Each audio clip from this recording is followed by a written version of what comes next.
तो आज की क्लास में हम एक इम्पॉर्टेंट चैप्टर करने जा रहे हैं बेटा। चैप्टर नंबर 7 आपका ओएमएसएम का सबसे इम्पोर्टेंट चैप्टर और एग्जाम में हमेशा इस चैप्टर से क्वेश्चन आता ही आता है।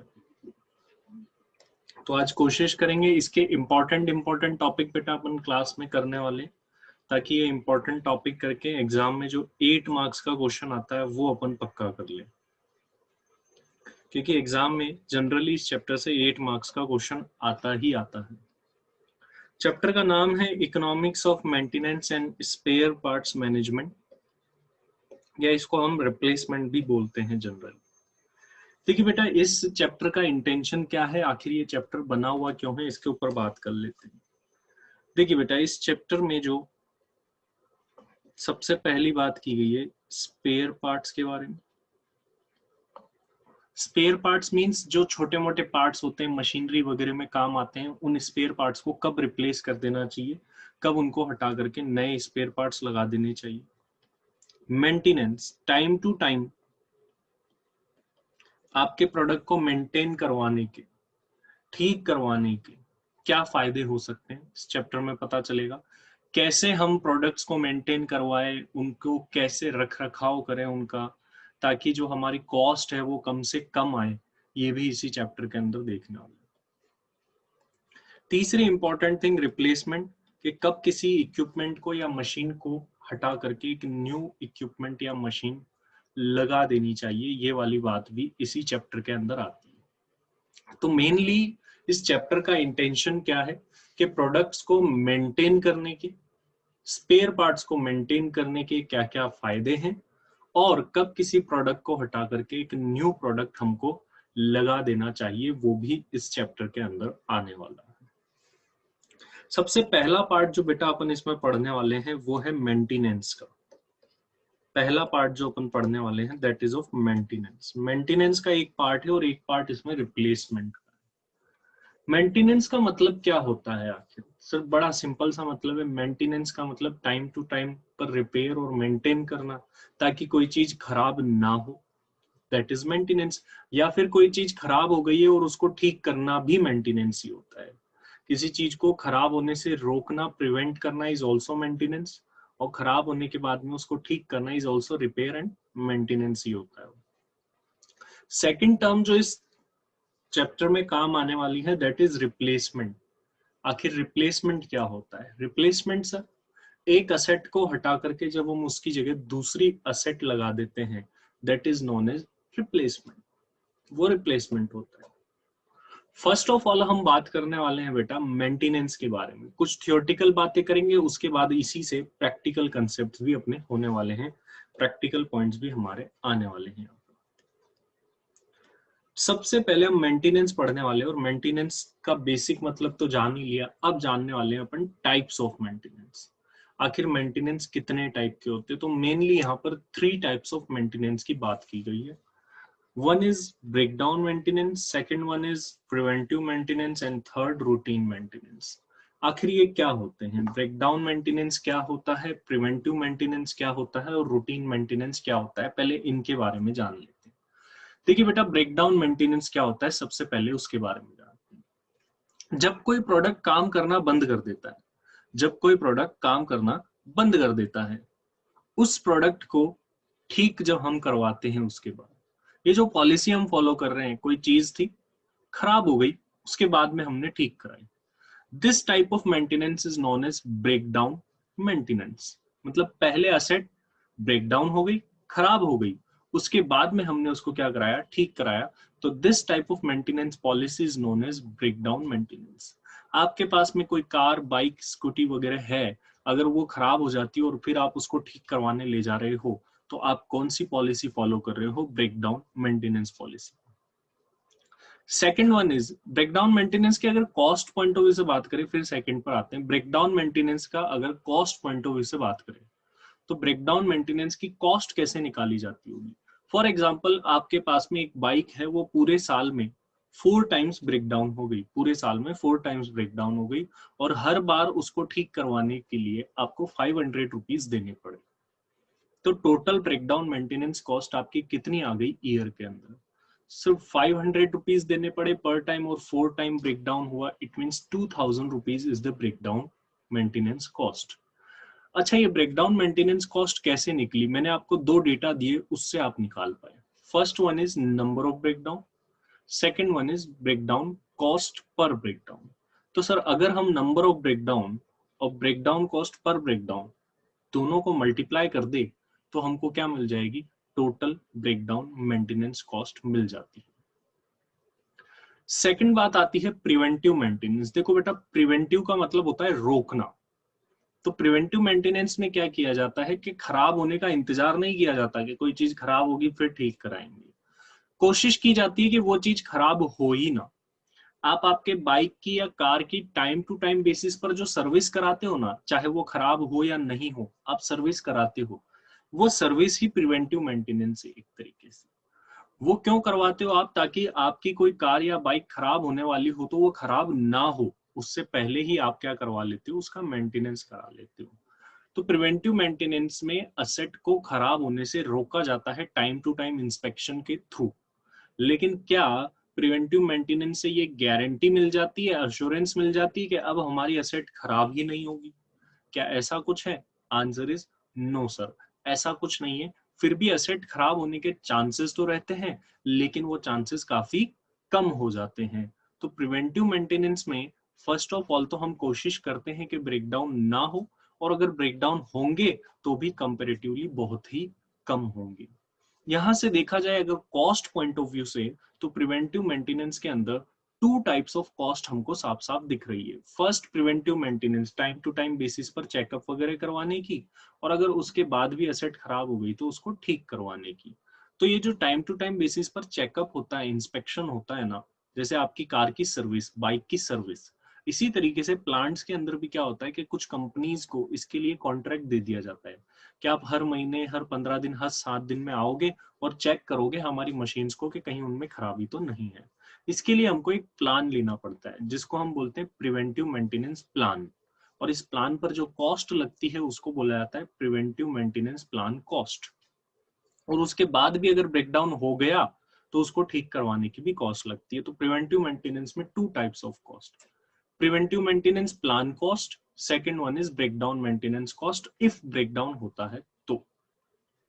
Third, routine maintenance. इस चैप्टर में कुछ प्रैक्टिकल कंटेंट नहीं है बेटा, रूटीन मेंटेनेंस का ओनली थियोरेटिकल कंटेंट है। रूटीन मेंटेनेंस क्या होता है, सवाल ये आता है। हम टाइम टू टाइम बेसिस पर जो डे टू डे नेचर में एक्टिविटीज करते हैं मेंटेनेंस की, फॉर एग्जांपल ऑयल हो गया, ग्रीसिंग हो गई, क्लीनिंग हो गई, लुब्रिकेशन हो गया मशीन्स वगैरह में, ये सारे जो डे टू डे नेचर के काम होते हैं, मशीन साफ करना, ऑयल देना, ग्रीस देना, लुब्रिकेशन वगैरह, this is known as routine maintenance. कुछ कंपनीज क्या करती है बेटा, प्लांट शटडाउन्स भी लेती है। जैसे हर 6 महीने में कंपनीज की पॉलिसी होती है पूरा प्लांट बंद किया जाएगा और सबको चेक किया जाएगा। ये जो शटडाउन्स लिए जाते हैं ना कि पूरा प्लांट बंद करेंगे हर 6 महीने में और पूरे को चेक करके ठीक करेंगे जो भी हो, this is also non comes under routine maintenance, वो भी रूटीन मेंटेनेंस होता है। तो डे टू डे नेचर की एक्टिविटीज प्लस जो प्लांट शटडाउन लिए जाते हैं, पूरे प्लांट को ही बंद कर दिया जाता है, पहले से प्लान होता है ये, तो इस टाइप की एक्टिविटीज को भी रूटीन मेंटेनेंस कहा जाता है। Routine maintenance only theoretical point of view से है। तो ब्रेकडाउन मेंटेनेंस में असेट को तब ही रिपेयर किया जाता है, ठीक किया जाता है, जब वो काम करना बंद कर देती है, दैट इज ब्रेकडाउन मेंटेनेंस। एक ही कॉस्ट लगती है ब्रेकडाउन को ठीक करने की। कैसे निकाल सकते हैं? नंबर ऑफ ब्रेकडाउन और ब्रेकडाउन की कॉस्ट होनी चाहिए, दोनों को मल्टीप्लाई कर दो। प्रिवेंटिव मेंटेनेंस के अंदर क्या होता है, पहले असेट को खराब होने से रोका जाता है और फिर भी वो खराब हो गई तो ठीक करवा लिया जाता है। इसमें टू टाइप्स ऑफ कॉस्ट लगती है, एक प्रिवेंटिव मेंटेनेंस प्लान की, सेकंड ब्रेकडाउन मेंटेनेंस की। रूटीन मेंटेनेंस जैसा कि अभी अभी अपन ने डिस्कस कर ही लिया। तो these are the three type of maintenance बेटा जो हमको देखने को मिलते हैं। इनकी थियोरेटिकल चीजें ये रही, नोट्स आपको ग्रुप के अंदर मिल जाएंगे अगर किसी के पास में नहीं है तो इन तीनों के बारे में मैंने आपको बता दिया है। प्रिवेंटिव मेंटेनेंस के अंदर प्लान की कॉस्ट लगेगी और ब्रेकडाउन मेंटेनेंस की कॉस्ट लगेगी, ठीक है। इसके अंदर क्या लगेगी, इसके अंदर ओनली एक ही कॉस्ट लगेगी, ब्रेकडाउन कॉस्ट। अगर हमको निकालनी हो सर तो कैसे निकाल सकते हैं, number of breakdown multiply cost पर ब्रेकडाउन, इन दोनों को मल्टीप्लाई कर दो, नंबर ऑफ ब्रेकडाउन चाहिए और कॉस्ट पर ब्रेकडाउन। रूटीन के बारे में थियोरेटिकल बातें हैं, मैंने आपको बता ही दी। तो ये सारी बातें हो गई थियोरेटिकल। अब अपन अलग अलग टॉपिक्स बेटा पढ़ने वाले हैं, और सबसे पहला टॉपिक जो पढ़ने वाले हैं वो पढ़ने वाले हैं अपन how to calculate annual breakdown cost. Different type of problems इस चैप्टर के अंदर है। फर्स्ट टाइप ऑफ प्रॉब्लम हमसे पूछा जाता है, कुछ इंफॉर्मेशन दे दी जाती है और पूछा जाता है कि इस प्रोडक्ट की एनुअल ब्रेकडाउन कॉस्ट निकालो। एनुअल ब्रेकडाउन कॉस्ट मींस पूरे साल में इस प्रोडक्ट के ब्रेकडाउन के ऊपर कितने रुपए खर्च होंगे वो निकालो। अब बेटा अगर हमको एनुअल ब्रेकडाउन कॉस्ट निकालनी है, एनुअल ब्रेकडाउन कॉस्ट निकालनी है तो मुझे दो चीजें चाहिए। First, annual number of breakdown के पूरे साल में कितनी बार ब्रेकडाउन होगा, और सेकंड चाहिए कॉस्ट पर ब्रेकडाउन। ये वाली चीज जो है ना बेटा, कॉस्ट पर ब्रेकडाउन, ये हमको कभी निकालने की जरूरत नहीं पड़ेगी। ये हम कैसे निकाल सकते हैं, ये तो क्वेश्चन इंफॉर्मेशन हमें ऑलवेज देगा, क्वेश्चन ही दे देगा। लेकिन ये एनुअल नंबर ऑफ ब्रेकडाउन हो गए या कभी भी एनुअल ना होके नॉर्मली भी ब्रेकडाउन निकालने हैं, ये हमको डिटरमाइन करने पड़ते हैं बेटा। ये हमें क्वेश्चन नहीं देता, ये हमें डिटरमाइन करने पड़ते हैं।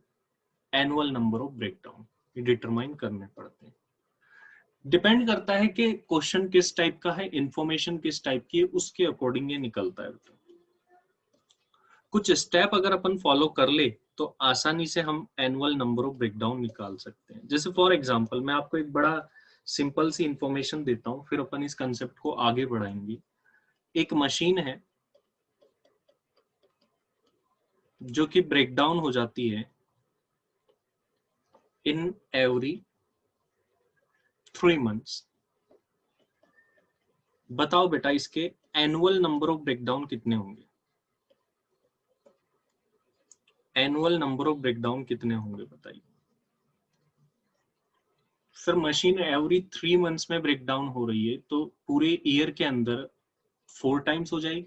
बड़ा सिंपल है सर, 12 months डिवाइड बाय हमने करा 3 months और ये 4 times निकल गया। ये जो डेटा मैंने आपको बताया बेटा, इन एवरी 3 months ये मशीन ब्रेकडाउन हो जाती है। एक असेट जनरली जितने टाइम में ब्रेकडाउन हो जाती है ना, इस टाइम को बोला जाता है बेटा मीन एक्सपेक्टेड टाइम। इस टाइम को बोला जाता है mean expected time.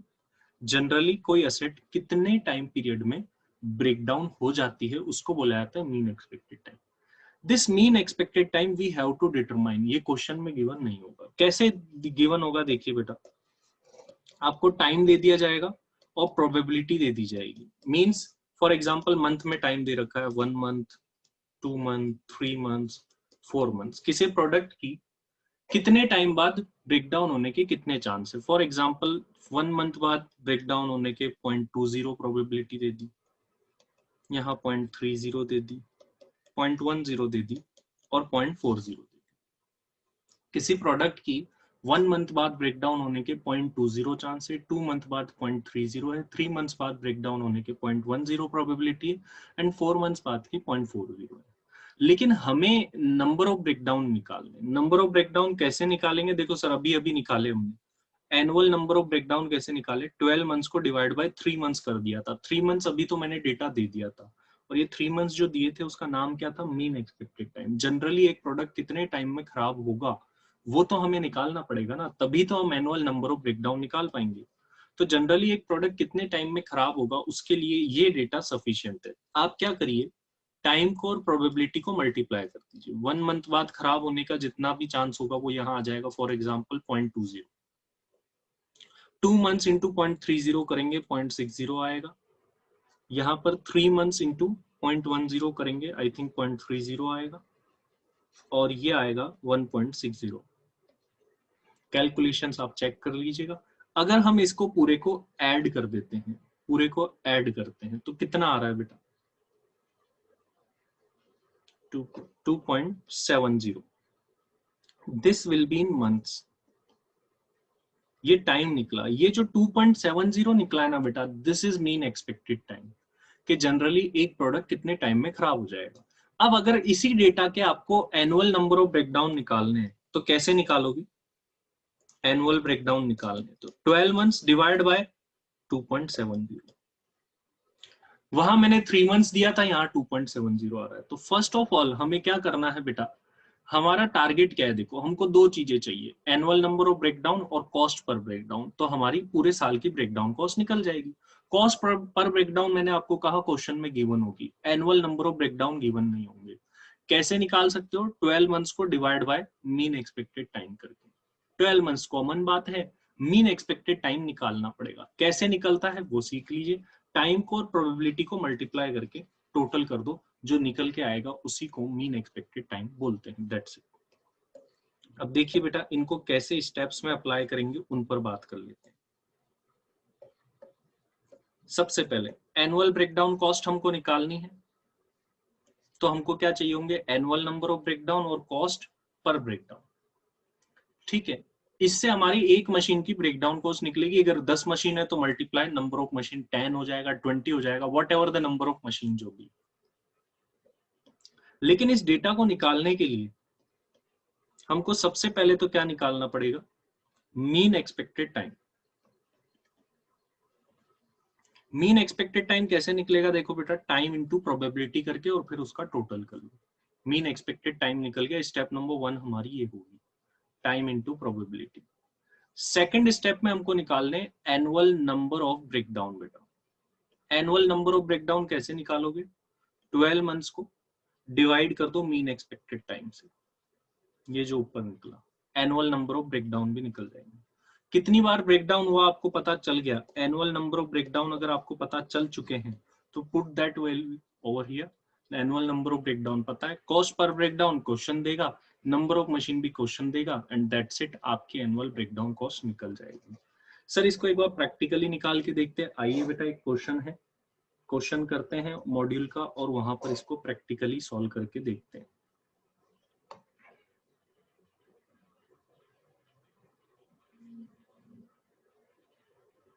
Chapter number 7 का first question he I think यही होगा बेटा।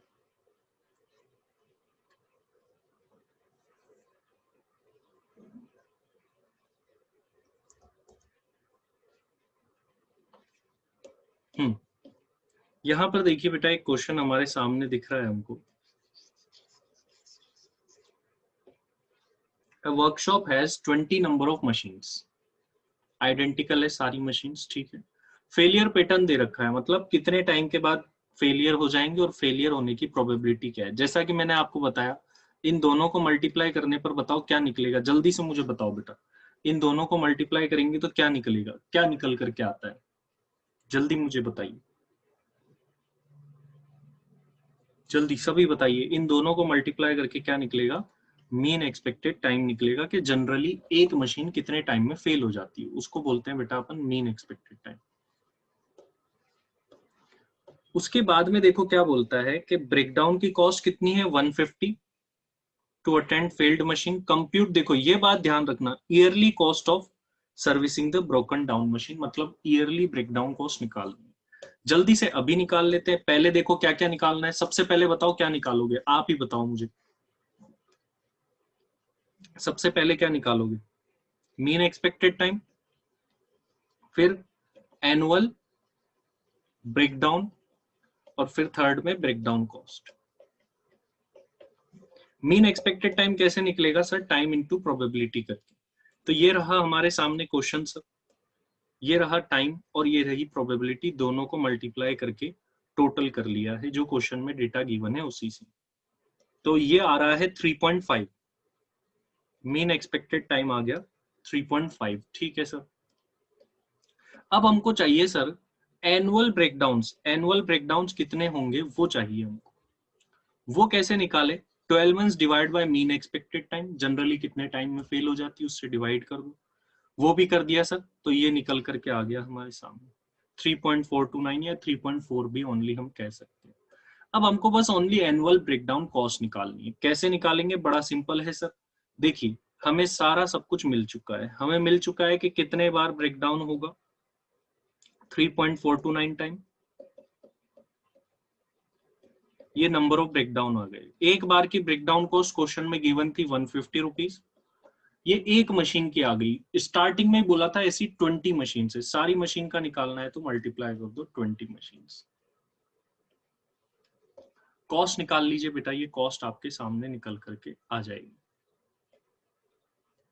कितनी आ रही है देखिए बेटा, इसको मल्टीप्लाई करने के बाद में थोड़े बहुत रुपीज का आ सकता है 10,284, 10,000 रुपीज 284 या 286 भी सही है, दोनों 1 to 2 रुपीज का फर्क है। 286 इज द एग्जैक्ट आंसर। तो this was the first concept. जल्दी से बताइए बेटा क्लियर है कि नहीं, यस और नो, फिर आगे बढ़ते हैं।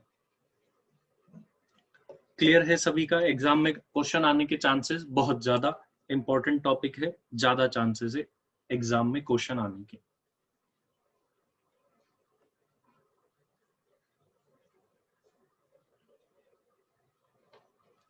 चलिए आगे बढ़ते हैं नेक्स्ट कंसेप्ट की तरफ।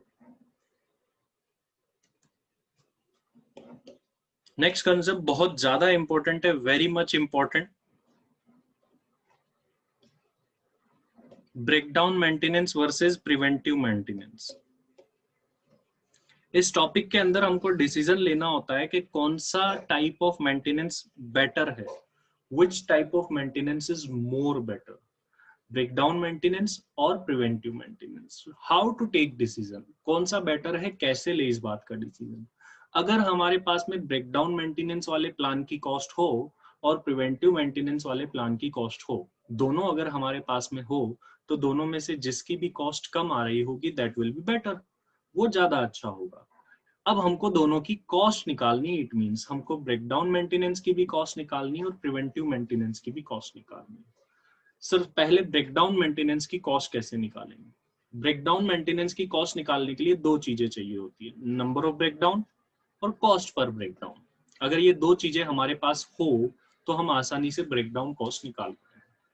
पहले भी मैंने अभी भी बताया था आपको कि क्वेश्चन में ऑलवेज कॉस्ट पर ब्रेकडाउन तो गिवन होगी, लेकिन नंबर ऑफ ब्रेकडाउन गिवन नहीं होगी। We have to calculate that. तो यहाँ पर भी हमको कैलकुलेट करना है, लेकिन डेटा देने का तरीका अलग होगा।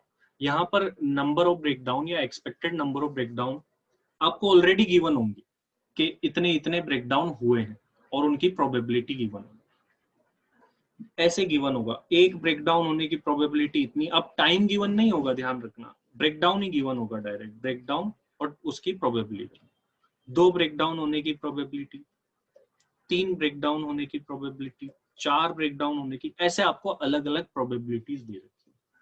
लेकिन ये तो सर अलग अलग है, हमको एक नंबर चाहिए कि एग्जैक्टली एक्सपेक्टेड कितने ब्रेकडाउन हो सकते हैं, एग्जैक्टली एक्सपेक्टेड कितने ब्रेकडाउन हो सकते हैं। तो आप कैसे निकालोगे एक्सपेक्टेड नंबर ऑफ ब्रेकडाउन, कैसे निकालोगे? जब टाइम गिवन ना हो, डायरेक्टली ब्रेकडाउन और उनकी प्रोबेबिलिटीज गिवन हो, तो बस इन दोनों को मल्टीप्लाई कर दो, नंबर ऑफ ब्रेकडाउन और उनकी प्रोबेबिलिटी। इन दोनों को मल्टीप्लाई करके, अभी पहले तो टाइम था और प्रोबेबिलिटी थी, अब लेकिन यहाँ पर ब्रेकडाउन है और प्रोबेबिलिटी है, इनको मल्टीप्लाई करके डायरेक्टली निकलेंगे expected number of breakdown. Directly क्या निकल जाएंगे? एक्सपेक्टेड नंबर ऑफ ब्रेकडाउन निकल जाएंगे, और ब्रेकडाउन कॉस्ट तो हमें क्वेश्चन में गिवन होगी, मल्टीप्लाई करा, ये लो पूरी टोटल ब्रेकडाउन कॉस्ट निकल गई, टोटल ब्रेकडाउन कॉस्ट भी निकल गई। तो हमको देखिए बेटा, सबसे पहले तो क्या करना है, एक्सपेक्टेड नंबर ऑफ ब्रेकडाउन निकालने, अगर डिसीजन लेना है दोनों में से कौन सा। कैसे निकालेंगे? नंबर ऑफ ब्रेकडाउन और प्रोबेबिलिटी को मल्टीप्लाई करके टोटल कर लेना है, तो वो कॉस्ट निकल जाएगी। जैसे ही हमें नंबर ऑफ ब्रेकडाउन मिल जाए तो हम टोटल ब्रेकडाउन कॉस्ट निकाल लेंगे। कैसे? Expected number of breakdown step 1 से हमें मिल ही चुके हैं और कॉस्ट पर ब्रेकडाउन हमें क्वेश्चन में गिवन होगी, दोनों को मल्टीप्लाई करा, हमें टोटल ब्रेकडाउन कॉस्ट मिल जाएगी। इसके बाद में बात आती है सर प्रिवेंटिव मेंटेनेंस कॉस्ट निकालनी है। मैंने आपको बताया था प्रिवेंटिव वाले में 2 कॉस्ट लगेगी, एक तो प्लान की कॉस्ट और ब्रेकडाउन हो गया तो फिर उसकी भी कॉस्ट। प्लान कितने का आ रहा है ये तो क्वेश्चन हमें देगा भाई, प्रिवेंटिव मेंटेनेंस का प्लान। अच्छा, प्रिवेंटिव मेंटेनेंस प्लान लेने के बाद में ब्रेकडाउन जो है वो क्या कितने होंगे ये हमें पता नहीं होता है। प्रिवेंटिव मेंटेनेंस प्लान लेने के बाद में कितने ब्रेकडाउन होंगे ये हमें नहीं पता होता है, ये हमें क्वेश्चन खुद ही देगा कि आफ्टर टेकिंग प्रिवेंटिव मेंटेनेंस कि आपके ब्रेकडाउन कितने होंगे। फॉर एग्जांपल उन्होंने बोला 1 ब्रेकडाउन, तो 1 ब्रेकडाउन की जितनी भी कॉस्ट आ रही होगी वो अपन ले लेंगे। जनरली प्रिवेंटिव मेंटेनेंस की टोटल कॉस्ट ब्रेकडाउन वाले से कम ही आती है, तो प्रिवेंटिव मेंटेनेंस वाले में एक तो प्लान की कॉस्ट और एक ब्रेकडाउन की कॉस्ट। ब्रेकडाउन की कॉस्ट के लिए क्वेश्चन खुद ही हमको हिंट देगा कि आफ्टर प्रिवेंटिव मेंटेनेंस कॉस्ट कितनी आएगी, और फाइनली जब हमें ब्रेकडाउन की कॉस्ट भी मिल जाएगी और हमें प्रिवेंटिव मेंटेनेंस की कॉस्ट भी मिल जाएगी, तो दोनों में से जिसकी भी कॉस्ट कम होगी वो प्लान अच्छा होगा और बेटर होगा। चलिए सर प्रैक्टिकल क्वेश्चन की मदद से इसको समझते हैं, क्योंकि फोर्थ स्टेप में हम देने वाले हैं डिसीजन। तो आइए क्वेश्चन में आते हैं और फिर समझते हैं कि किस तरीके से ये होगा।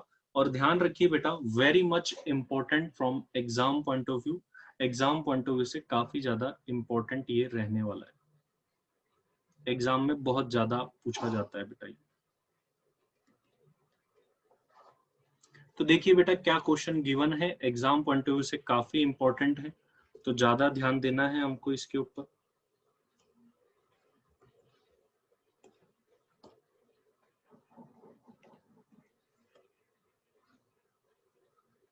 सेकंड नंबर का क्वेश्चन आपके 7 चैप्टर के अंदर इसी का है, तो उसी पर आ जाते हैं।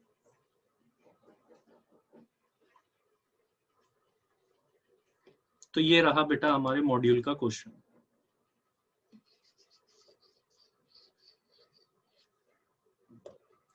A public transport system is experiencing the following number of breakdown for the months over the past 2 years their new fleet of vehicle। एक ट्रांसपोर्ट कंपनी है, पिछले 2 सालों से वो कुछ ब्रेकडाउन फेस कर रहे हैं, कितने और कैसे ब्रेकडाउन हो रहे हैं उनकी डिटेल हमें गिवन है यहाँ पर।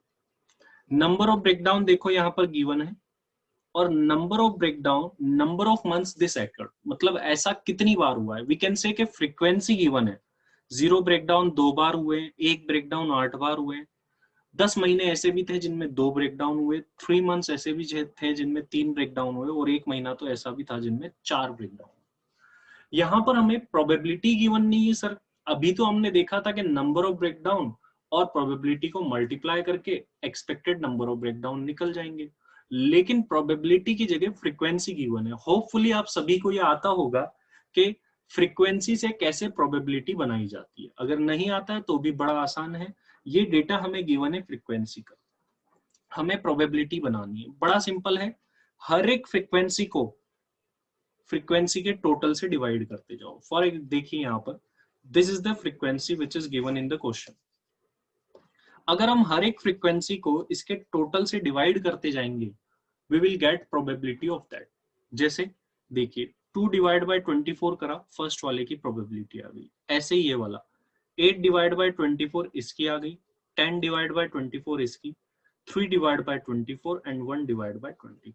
और प्रोबेबिलिटी का टोटल करके ऑलवेज चेक कर लो 1 आना चाहिए, प्रोबेबिलिटी का टोटल ऑलवेज 1 होता है बेटा। तो हमारी स्टेप नंबर 1 क्या कहती थी कि नंबर ऑफ ब्रेकडाउन और प्रोबेबिलिटी को मल्टीप्लाई करके एक्सपेक्टेड नंबर ऑफ ब्रेकडाउन निकालने। तो ये रहे नंबर ऑफ ब्रेकडाउन और ये रही हमारी प्रोबेबिलिटी जो हम निकाल चुके हैं, दोनों को मल्टीप्लाई कर लेते हैं। तो नंबर ऑफ ब्रेकडाउन और प्रोबेबिलिटी को मल्टीप्लाई करने पर हमें मिलने वाले हैं अभी अभी directly expected number of breakdown.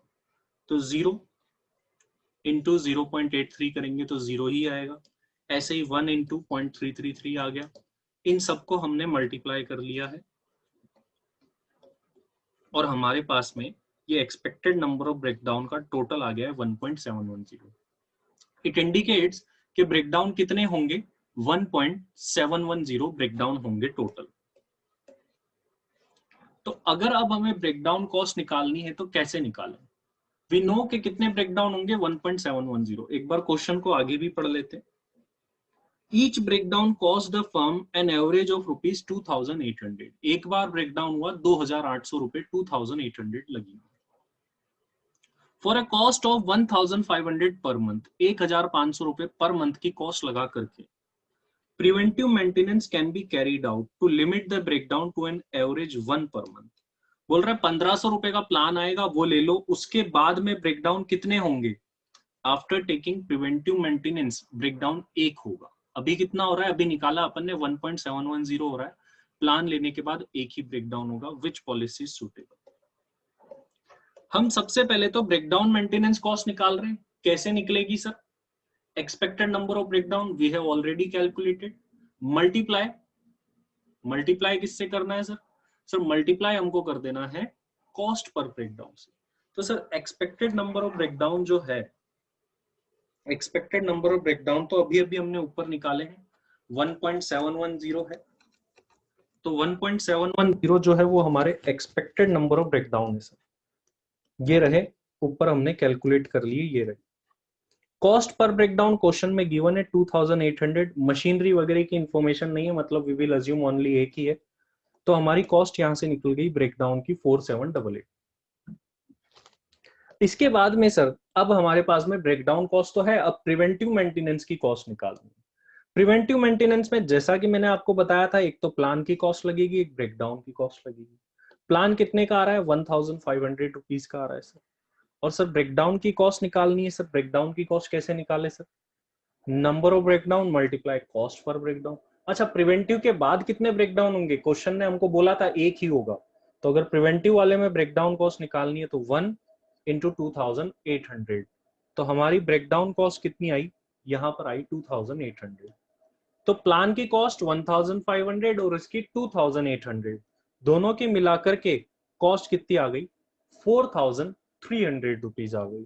तो दोनों प्लान की कॉस्ट आपके सामने है, बताइए बेटा विच प्लान इज बेटर, दोनों में से कौन सा प्लान बेटर है, जल्दी से मुझे बता दीजिए। ब्रेकडाउन या प्रिवेंटिव, ब्रेकडाउन या preventive, which plan is better. Finally हम डिसीजन दे सकते हैं यहाँ पर, तो बताइए बेटा दोनों में से कौन सा प्लान बेटर लग रहा है, सभी मुझे जल्दी से बताइए ताकि हमें पता चल पाए कि आपको ये बात आ चुकी है। तो सर दोनों में से देखिए, बिल्कुल बेटा वेरी गुड, दोनों में से कौन सा प्लान बेटर है, कॉस्ट किस में कम आ रही है सर, इसमें कम आ रही है, इसीलिए preventive maintenance plan is better. इसलिए हमने डिसीजन दे दिया है company should opt for preventive maintenance policy. क्यों, सिंस इस cost is less under this policy, इस पॉलिसी में कॉस्ट कम आ रही है, कितने से कम आ रही है वो भी बता दिया, 488 रुपीज से कम आ रही है। तो this was the second topic. जल्दी से बताइए बेटा क्लियर है कि नहीं, यस और नो में जल्दी से मुझे बता दीजिए, कंफर्म करिए इस बात को, जल्दी से बताइए बेटा सभी को क्लियर है, एग्जाम पॉइंट ऑफ व्यू से मोस्ट इंपॉर्टेंट टॉपिक।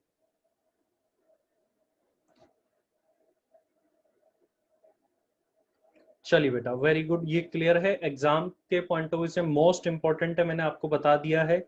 अच्छा ऐसा ही बेटा एक क्वेश्चन है, question number 7, you can do that, कि आपके मॉड्यूल में बस थोड़ी सी अलग बात पूछिए, आपको मिल जाएगी वो अलग बात हल्की सी, क्वेश्चन पूरा सेम है, सब कुछ पूरा सेम है। अच्छा इसके बाद में बेटा अगले टॉपिक पर मैं आ रहा हूं, after how much time a machine should be replaced with a new one, या किसी इक्विपमेंट को कब रिप्लेस कर देना चाहिए, इट्स पार्ट ऑफ रिप्लेसमेंट। इस चैप्टर में 3 इंपॉर्टेंट टॉपिक है, तीनों अपन कवर करने वाले। फर्स्ट कर चुके हैं एनुअल ब्रेकडाउन कॉस्ट का, सेकंड ब्रेकडाउन वर्सेस प्रिवेंटिव का, और थर्ड ये रहा। वैसे तो और भी टॉपिक्स है बट हम इंपॉर्टेंट टॉपिक्स कवर कर रहे हैं जो एग्जाम ओरिएंटेड है और एग्जाम में आते हैं। ऐसे तो इंडिविजुअल वर्सेस ग्रुप रिप्लेसमेंट है, एग्जाम में आता ही नहीं है, बहुत ही रेयरली, कम 10 में से एक अटेम्प्ट में आता है, तो उसका टाइम भी ज्यादा लगता है, तो we will not going for that, हम उसके लिए नहीं जाने वाले हैं।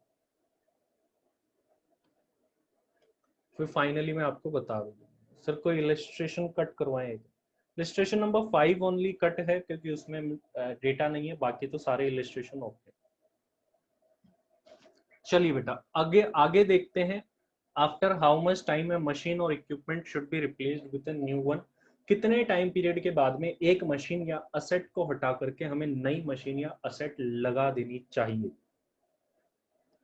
तो देखिए बेटा आप किसी मशीन को या असेट को कब हटाओगे, जब उसकी कॉस्ट जो है वो ज्यादा आने लगेगी, जब वो महंगी पड़ने लगेगी, आपके बजट से बाहर जाने लगेगी, तब आप उसको हटाते हैं।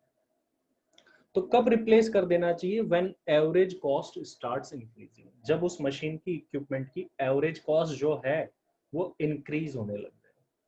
सर एवरेज कॉस्ट कैसे निकालेंगे, it's very simple, total cost को अगर ईयरली एवरेज निकाल रहे हो तो ईयर से डिवाइड करो, मंथली एवरेज निकाल रहे हो तो मंथ से डिवाइड करो, तो total cost divide by year या मंथ जो भी आप निकाल रहे हो, तो एवरेज कॉस्ट निकल जाएगी। ठीक है सर, एवरेज कॉस्ट निकालना आ गया। क्वेश्चन आया सर टोटल कॉस्ट कैसे निकाले, क्योंकि यहाँ टोटल की भी तो जरूरत है। देखो एवरेज कैसे निकलेगी, ऐसे निकलेगी, आपने बता दिया। अब टोटल कैसे निकलेगी, टोटल ये टोटल कॉस्ट यहाँ पर बेटा दो टाइप की कॉस्ट लगती है, एक मशीन या इक्विपमेंट पर। फर्स्ट कॉस्ट उसके रनिंग एंड मेंटेनेंस पर, उसको चलाने पर, उसको एक कॉस्ट ये लगती है। Second one is capital cost. Capital cost के आज की डेट में अगर आप उस असेट को सेल करो तो आपको कितना लॉस हो सकता है, दैट इज कैपिटल कॉस्ट। तो रनिंग एंड मेंटेनेंस कॉस्ट और कैपिटल कॉस्ट दो कॉस्ट लगती है। ये कॉस्ट जो है बेटा रनिंग एंड मेंटेनेंस, ये हम पता नहीं कर सकते, ये क्वेश्चन हमें खुद ही देगा, खुद ही देगा। Second one is capital cost. Sir क्या ये कॉस्ट निकाल सकते हैं? बिल्कुल बेटा, मैंने क्या बोला, आज की डेट में असेट को सेल करने पर जो लॉस होगा। फॉर एग्जाम्पल कोई असेट हमने 20,000 रुपीज की परचेज करी, मार्केट में उसकी sale value of only 5,000 rupees है, तो आज की डेट में कितना नुकसान हो जाएगा उसको सेल करने पर? तो सर आज की डेट में सेल करने पर नुकसान होगा 15,000 रुपीज इज और कैपिटल कॉस्ट। ये 15,000 रुपीज जो है बेटा वो अपनी कैपिटल कॉस्ट हो जाएगी। तो purchase cost minus scrap value करेंगे तो हमारी कैपिटल कॉस्ट निकल जाती है। रनिंग एंड मेंटेनेंस कॉस्ट क्या होती है? डे टू डे नेचर में जो आपकी कॉस्ट लगती है मशीन को रन करने पर, उसको हम बोलते हैं running and maintenance cost. Capital cost क्या होती है कि अगर आज की डेट में मशीन को सेल कर दो तो टोटल लॉस कितना हो जाएगा, कैसे निकाल सकते हैं? Purchase price minus scrap value करके कैपिटल कॉस्ट आ जाती है। अच्छा, आपका कोई सेट को परचेज करते टाइम फ्रैट वगैरह, इंस्टॉलेशन चार्जेस वगैरह लगा हो तो वो भी परचेज प्राइस में ही बेटा ऐड होता है, ध्यान रखना, परचेज प्राइस में ही ऐड होता है। तो यहाँ पर frat and installation charges will become part of the purchase cost, purchase cost का ही पार्ट बनेंगे अगर फ्रैट या इंस्टॉलेशन चार्जेस आपके कुछ लगे तो। ओवरऑल फॉर्मेट कुछ ऐसा दिखता है बेटा फॉर डिसीजन मेकिंग पर्पस। हमें ईयरली या मंथली डिटेल दे दी जाएगी, जनरली ईयरली, और हमें रनिंग एंड मेंटेनेंस कॉस्ट दे दी जाएगी, ये दो चीजें ही हमको दी जाएगी। अगर हमें क्या चाहिए? Average cost. एवरेज कॉस्ट कब निकलेगी बेटा? जब क्या निकल जाए? Total cost. टोटल कॉस्ट क्या निकलेगी? दो चीजें होती है, रनिंग एंड मेंटेनेंस कॉस्ट और कैपिटल कॉस्ट। अच्छा, रनिंग एंड मेंटेनेंस कॉस्ट हम आगे बढ़ते जा रहे हैं, मतलब आने वाले सालों की निकाल रहे हैं, आने वाले 4 साल 5 साल की। तो आने वाले सालों की रनिंग एंड मेंटेनेंस कॉस्ट निकलती है। तो मान लीजिए इस साल 1000 लग गए, नेक्स्ट ईयर और 1000 लग गए, तो नेक्स्ट ईयर तक रनिंग एंड मेंटेनेंस कितनी लग चुकी है? 2000। अगर हम हर एक साल की अलग अलग लेंगे तो हमको पता ही नहीं चल पाएगा कि मशीन पर, इक्विपमेंट पर टोटल कितनी रनिंग एंड मेंटेनेंस लग चुकी है। तो इसलिए ध्यान रखना, रनिंग एंड मेंटेनेंस का ऑलवेज क्या लेते हैं? क्यूमुलेटिव लेते हैं फॉर दिस पर्पस। तो हम यूं बोल सकते हैं, cumulative running and maintenance cost plus capital cost, दोनों को ऐड कर देंगे तो टोटल आ जाएगी, और टोटल को ईयर से डिवाइड कर देंगे तो एवरेज आ जाएगी। तो ये दो चीजें हमें गिवन होगी। रनिंग एंड मेंटेनेंस का हमें क्या निकालना होगा? क्यूमुलेटिव निकालना होगा। कैपिटल कॉस्ट बड़े आसानी से निकल जाएगी, अभी क्वेश्चन में देखेंगे। Purchase cost minus scrap value करके हर एक ईयर के लिए सेम भी हो सकती है और अलग अलग भी हो सकती है, क्वेश्चन बताएगा, डोंट वरी, हमको इसमें कुछ नहीं करना। इन दोनों को ऐड करने पर ही बेटा क्या निकल जाएगी? टोटल कॉस्ट निकल जाएगी। टोटल कॉस्ट को इस ईयर से डिवाइड करते जाओ तो हर एक साल की एवरेज कॉस्ट निकल जाएगी। जिस ईयर के बाद से एवरेज कॉस्ट बढ़ जाए उस ईयर में क्या कर देना? रिप्लेस कर देना, हटा देना, क्योंकि महंगी पड़ने लगी। आइए क्वेश्चन की हेल्प से बेटा इस बात को समझते हैं। तो यहां पर एक क्वेश्चन हमें गिवन है, एग्जाम में काफी बार आया हुआ ये टॉपिक भी। A firm is using a machine, firm के पास में मशीन है जिसकी परचेज प्राइस कितनी है? 15,000 रुपीज। तो परचेज प्राइस 15,000 रुपए है मशीन की। द इंस्टॉलेशन चार्जेस, इंस्टॉलेशन के 3,500 और लग गए, वो भी ऐड ही होते हैं परचेज कॉस्ट में, तो ओवरऑल परचेज कॉस्ट जो है वो 18,500 रुपीज।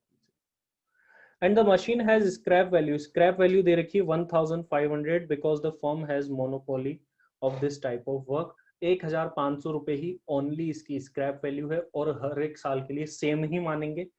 मे बी पॉसिबल कि हर एक साल की स्क्रैप वैल्यू अलग अलग हो, हर एक साल की स्क्रैप वैल्यू अलग अलग होगी तो हर एक साल की कैपिटल कॉस्ट भी अलग अलग निकलेगी। यहां ऐसा कुछ नहीं है।